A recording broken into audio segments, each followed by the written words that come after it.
Yo, I'm back. T-Bass is here. Wanted to show you guys my mixing philosophy. I thought it'd be cool to do more videos like this, by the way. Got this like background behind me and shit because my room's a fucking mess. But yeah, I wanted to, start some different styles of videos, a little bit less tutorial like and more kind of like personal, kind of one-on-one, like if I'm talking to a homie and shit, eye contact kind of thing in the camera. Kind of took a step back to kind of reevaluate what I wanted to talk about and kind of accomplish with this channel. And I wanted to start becoming a little bit more personal, show my face more.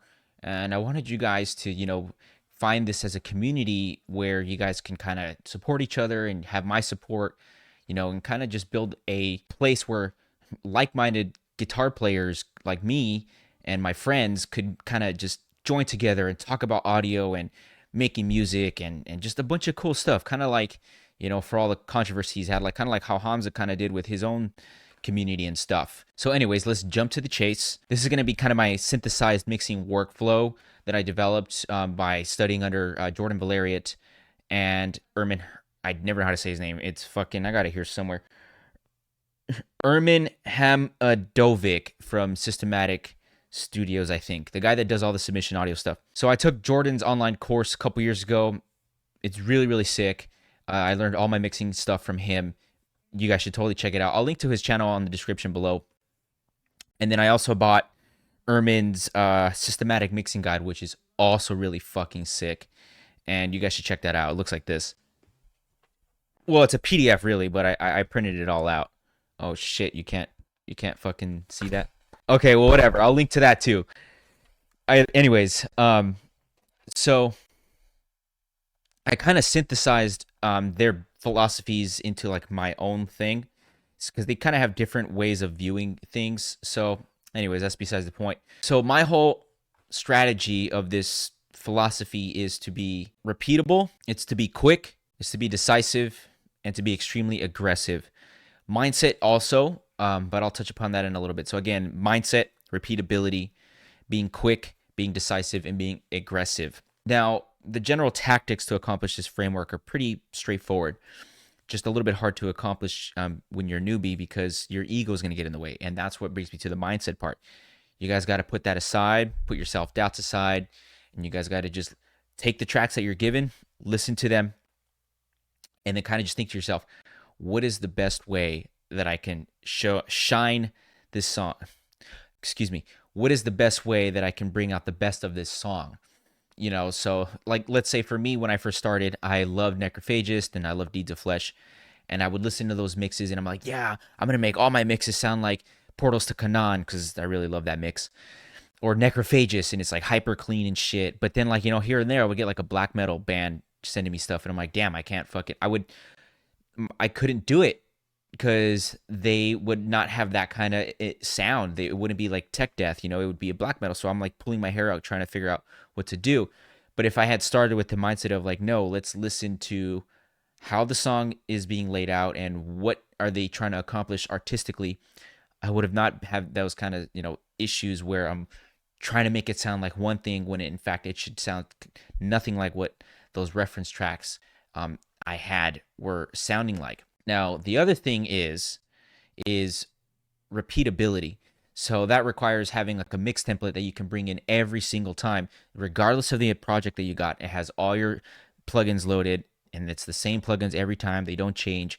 Maybe here and there they'll change like every couple years because some new crazy shit comes out that like actually adds to your workflow and value to your mixes.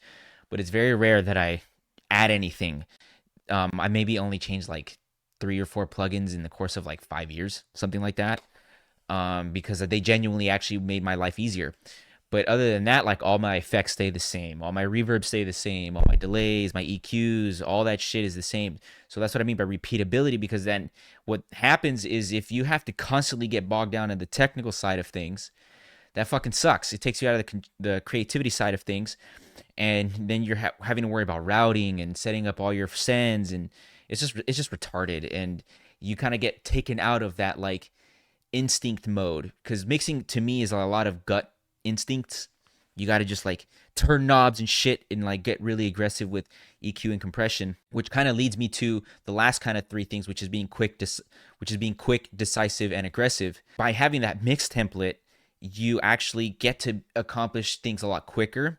So that you get to make decisions that are a lot more, courageous. That's the word I would use, actually. You have more courage in making decisions because you have your template to fall back on. You're not worried about like, oh no, the drums are over here and I don't know if I routed that right. You're not second guessing yourself. The template allows you to kind of have a springboard to work really, really fast, make really, really quick decisions, and then kind of jump around between the mix when you're soloing and unsoloing tracks and stuff, in EQing and compressing, and not kind of lose your head as to navigation of your DAW and shit like that. And the last thing is being aggressive. This is something that I kind of had to kind of overcome, and it kind of comes back to self-limiting beliefs. So I kind of implore you guys to check out what your self-limiting beliefs are, because this is something I had to work on extensively. Like, bro, I got a fucking journal here somewhere. I don't know where it is in my fucking room. But basically, journaling helped me accomplish what I've been wanting for years, and that is to identify what's holding me back. And I realized that it was like timidity, not having enough courage, not trusting myself, not having enough faith that the process is going to work out. And when you have a template and it's all laid out for you, and you kind of use it over and over and over, you kind of are then able to have the confidence. But confidence is born from repeatability. So that's what I mean by having that template and constantly having it being used. And that repeatability is what breeds your confidence. But preceding confidence is actually courage, because you have to have the courage to make those kinds of crazy decisions. So I guess I should have started with courage a little bit more. But having courage to make those quick and decisive decisions allows you to then have confidence, which allows you to then to be aggressive. So after a couple years, and I guarantee you, if you do this every day for like a fucking hour, you take some random tracks that you find on the internet. I think Cambridge has like some free multi-tracks you guys can use to practice, and you do this an hour a day. By like the end of a year, you guys are going to have way more confidence. You guys are going to be able to be way more aggressive. And I'm kind of ranting here, but what I mean by aggressive is like you literally got to fucking crank shit. Take your EQ and turn that shit up. Take your compressor and like fucking slam the compressor. Fucking high pass shit up to like 700, fucking low pass shit, like just crazy shit. Go insane. You're not gonna fucking break anything. You know what I'm saying? It's a digital audio workstation. You're not using hardware, and even then, I would be like, just do it anyways, because eventually, the hardware is not gonna break anyways, unless you're doing something really stupid. But by having that aggression, you actually learn like your style. Like you kind of like it's kind of like guitar. You beat the shit out of your hands when you're trying to learn a song that's like maybe 5-10% above your capability. And like right now I'm learning Necrophagus, right? Because I always wanted to do that. For years I wanted to learn Epitaph, that whole record. So my guitar teacher challenged me to actually do that. So that's what I'm started doing. And for an hour and a half every day, I've been trying to learn these songs. And they beat my fucking hands up. But guess what? I can see my hands changing. My playing is getting insane, and it's just you're building that confidence, and like you're getting more aggressive, and your songs are gonna sound cooler. So same thing with mixing and shit. You got to turn a bunch of shit, and kind of just like compress a bunch of shit and just be stupid with the plugins, and just don't be afraid, and no one's fucking watching you. You know what I mean? And guys, here's the other thing that I wanted to mention about being aggressive. There's people that have way more mixes out there on Spotify than you guys, and they have the balls to actually put that shit out, and it's like embarrassing. Like I have friends that did that, and I was like, yo, you're putting this out, God bless you, good luck with that. But hey, they got like a lot more views than my band did, who has a much better polished mix back in the day. So be aggressive, don't be afraid, be quick and decisive, have that template to fall back on. And so yeah, that's kind of like the general gist of like how I go about mixing a song. I also, before every mix, I take the time to listen to maybe 3 or 4 reference mixes of the same genre, or sometimes I'll even ask the band like, hey, like what's coming to your favorite bands, or what are you guys trying to sound like? And they'll send me a couple songs, and I'll really like sit there for about 30 minutes kind of just digesting those songs and trying to like understand instinctually. I'm not trying to like contextualize this like intellectually. It's all in your gut, and you kind of just have to absorb it like under a subliminal subconscious way, which I can't really describe it. It's just something like it's a thing you learn by doing it over and over and over, but you kind of absorb it in your gut versus like your cerebral cortex, the intellectual part of your brain. And when you do that, you kind of then have instincts of like where to take the music when you're like EQing and compressing things and adding reverb and delays. So I should have started with that too. Is you want to start with reference tracks that the band gives you, or like in this case, it would be our own music, right? Because we're guitar players trying to produce our own music. So for a lot of times, for me, it's going to be like Black Dahlia Murders Verminous, Deeds of Flesh, Portals to Canaan, of course, Necrophagus Epitaph, or like the Diluvium record from Obscura. A lot of those records have the same aesthetics that I'm kind of going for in my band. But now that I'm in this black and death metal band, I'm listening to more Septic Flesh, Demo Borgir, Behemoth, although I really can't anymore because I'm Catholic. And a lot of those like more black and death metal bands, which have a totally different vibe and less of a polished sound than the technical death metal bands. So I'll do that for about 30 minutes, get my mind kind of in the right headspace, and then boom, pull up the template, pull in the multi-tracks, and then I start, high passing shit, volume balancing. I'm going to make a video about volume balancing, by the way, because no one seems to talk about it. I don't understand that. I understand why maybe they wouldn't want to, because it's not something you can teach, but I can at least provide guidelines for you. It's a very esoteric thing, but I can at least point you guys in the right direction. So then I start volume balancing, and then after I have my static mix with just panning and volume, I start EQing and high passing, and then kind of just I do that for like maybe an hour.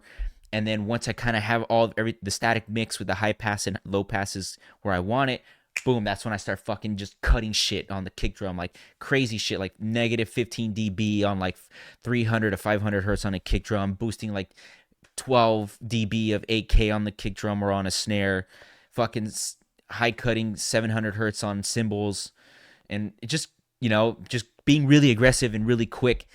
And that eventually leads to a more natural, cohesive sounding mix and stuff like that. So I hope you guys kind of get what I'm getting at here with this thing. Again, I'm going to repeat that kind of framework again for you. So it's, right mindset. It's repeatability. It's being quick, being decisive, and being aggressive. And I suggest that you guys practice that about an hour a day if possible. If you guys want to do this for a living, you can't just be playing guitar all the time. You guys want to, be practicing your mixing stuff too. So as long as you practice that about an hour a day in a year, I guarantee you guys will, be really, really, really sick at this stuff. So yeah, that's pretty much it. That's the kind of just a quick video. I wanted to make something little bit different of a style, kind of show you guys a little bit more of my personality and stuff like that. Thought it'd be really, really sick. So there's a few links in the description below. Like I said, I'm going to link to Jordan's channel and Ermin's channel so you guys can check out their stuff. There's a free multi-tracks if you guys want to just mix my old band Indra, if you guys want to try some of the tactics that I tried in this video.